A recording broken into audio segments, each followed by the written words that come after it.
Alright, so Ian's the first shooter today. I've got this configured for right-hand ejection. Now technically, since it ejects sort of forward at 2 o'clock, it doesn't really matter, but we're going to switch this for left-handed use specifically since Ian's up first. So this is really easy. With the bolt closed and forward, this is like a cartridge case. Push up on this little lever, and this is the ejection port. That comes off. I'm going to hold that in my other hand. Actually, I'll just put that over here in my dump pouch. And then I'm going to take off the ejector itself. And then we just switch it.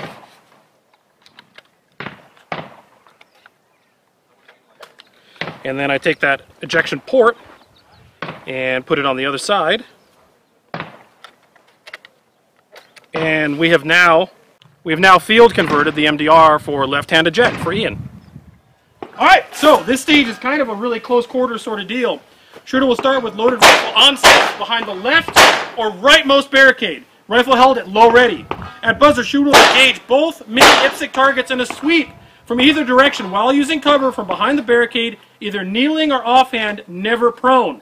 Shooter may not engage the same target twice. If it's a miss, shooter must shift fire to other target. After every 2 shots, not hits, shooter must shift positions by moving underneath the stick between the 2 barrels. Shooter may then re-engage the targets from the new location for another 2 shots. Center position shots will be fired through the specified hole of the barricade only, orange or yellow. Shooter will repeat this pattern of shifting left, middle, right, middle, left until 10 hits have been acquired on the steel. Anything less than 10 hits will be scored as a miss. Any rounds fired prone or through the wrong hole will not count as a hit. Knocking off the stick will be a 5-second penalty per instance, and we will put the stick back on every time it gets knocked off.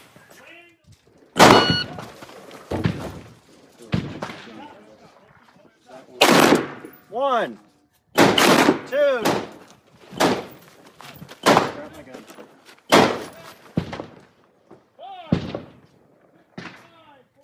3, 4.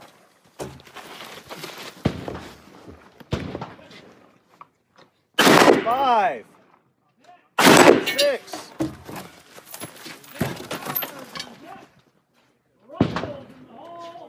7.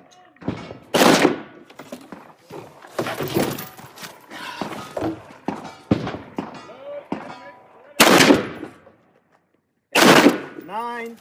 I'm going to count that 8th one. What am I at? 9. You got one more. 10. Right.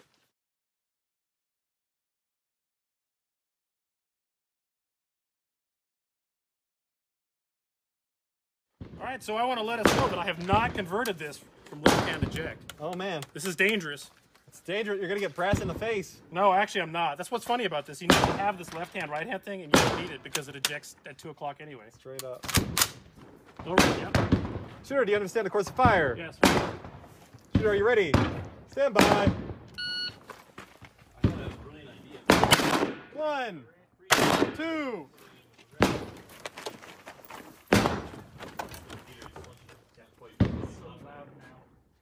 3, 4. That one? Honestly? That? 5. 6. Oh my god. This is just like 7.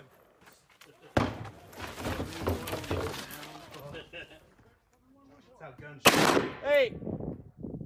9.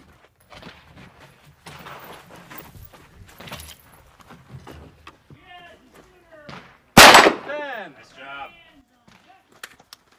Time show clear.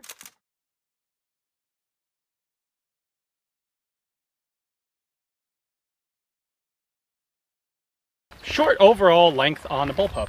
Yeah, this stage was actually really intentionally designed, not for this match, but a long time ago for a different match, specifically to try and draw out some of the usefulness of very short rifles.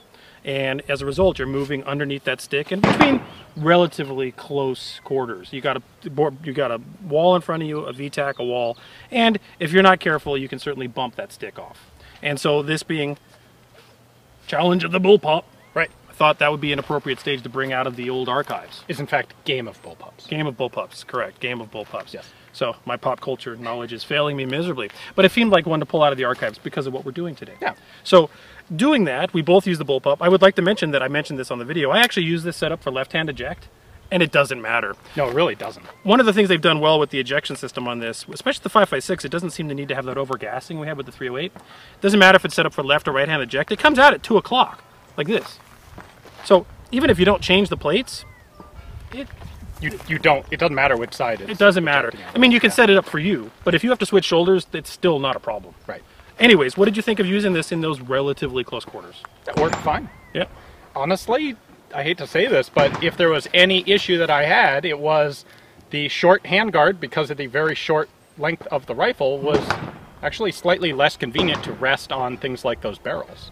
And you do have this little hand stop here for good reason. Yes. If you were to slide forward, this would be a dangerous situation. But that little bump, when you want to rest, you kind of want a flat surface. And I took some time to thread that through the VTAC too. Oh, you did. That's true. Because I know better than to rest on the barrel in a VTAC. I've done that too many times. Lesson learned, right? Yeah. But and that would be very easy to do with a very short gun. But because that little nub, which really does need to be there for a safety reason, resting this free float handguard on anything is a little bit impeded. Yeah. Not dramatically, but it's still slower. But what's interesting is we do have a what would Stoner do carbine here from a different shooter. Yep.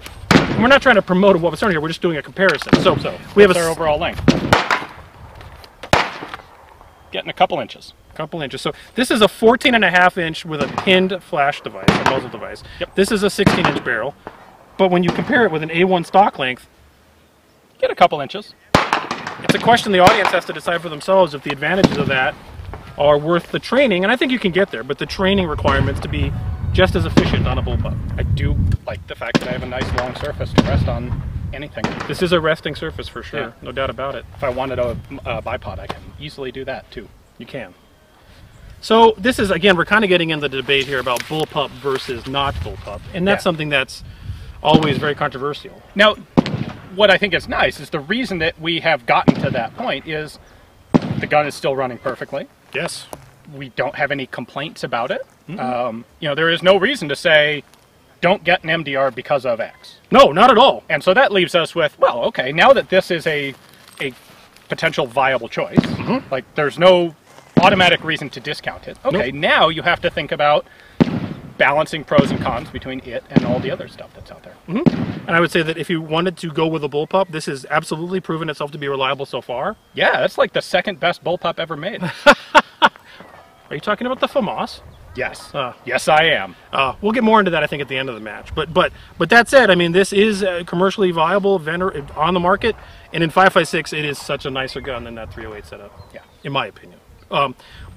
Yeah, so no problems whatsoever, and an interesting comparison between the guns, and we've got one more stage left. Yep. So right, let's go shoot that one. Stay tuned for Game of Bullpups. Got it right.